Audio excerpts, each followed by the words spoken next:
हमने लिटमस और टर्मरिक जो कि नेचुरल इंडिकेटर्स हैं, इनके बारे में प्रीवियस क्लास में पढ़ा था। अब हम एक और नेचुरल इंडिकेटर के बारे में पढ़ेंगे जो है चाइना रोज।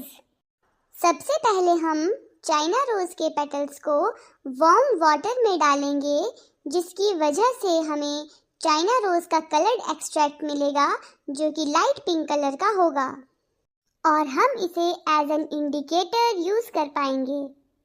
अब China rose indicator acidic solutions को डार्क पिंक करेगा और बेसिक सॉल्यूशंस को ग्रीन करेगा।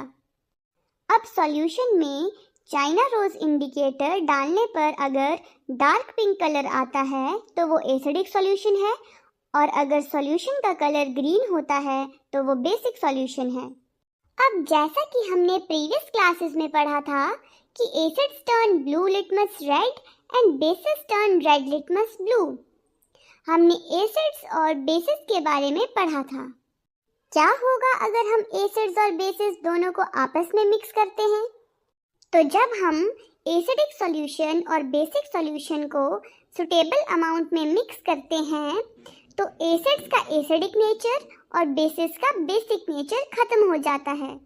ना तो वो एसिड्स रहते हैं ना ही बेसिस। रिएक्शन न्यूट्रलाइज हो जाता है, जिसे हम कहते हैं neutralisation. So in neutralisation reaction a new substance is formed and it is called salt.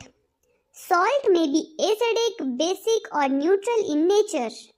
Neutral salt तब बनेगा जब हमारे पास strong acid and strong base होंगे।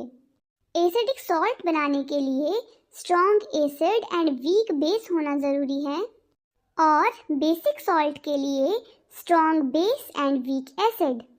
न्यूट्रलाइजेशन रिएक्शन में सॉल्ट एंड वाटर प्रोड्यूस होते हैं with the evolution of heat.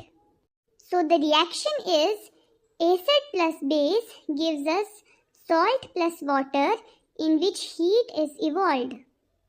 For example, when HCl, which is an acid, reacts with NaOH, which is a base, gives us NaCl, which is a salt plus water.